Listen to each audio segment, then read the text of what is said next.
Hoje, quinta-feira, 5 de junho de 2025, realizou-se um encontro de alto nível aqui no Ministério dos Negócios Estrangeiros e Cooperação em Dili. O Ministro da Justiça do Moçambique, Sr. Mateus da Cecília Saiza, acompanhado pela Secretária de Estado dos Negócios Estrangeiros, Maria de Fátima Simão Manso, reuniu-se com o Ministro dos Negócios Estrangeiros e Cooperação, Bendito dos Santos Freitas.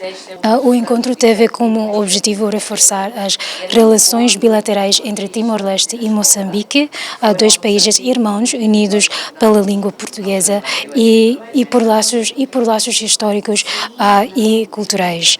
No âmbito da cooperação Norte-Sul, e nós também entendemos que o princípio da cooperação Sul-Sul deve nortear as relações entre os nossos países da CPLP. E é neste âmbito que decidimos procurarmos o Ministério dos Negócios Estrangeiros de Timor-Leste para apresentarmos a disponibilidade de Moçambique na cooperação.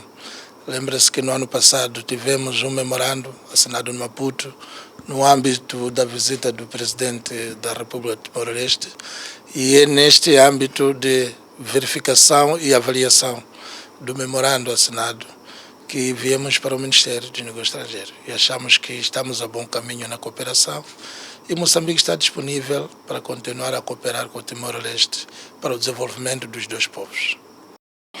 Durante a reunião foi também feita uma breve referência à reunião técnica entre os PALOP Timor-Leste e a União Europeia, destacando a importância da cooperação multilateral no contexto lusófono. As autoridades presentes reforçaram o compromisso conjunto de aprofundar a colaboração em áreas estratégicas como justiça, diplomacia e desenvolvimento institucional. De Dili, Digna Serão, Argentina Cardoso, Tatoli.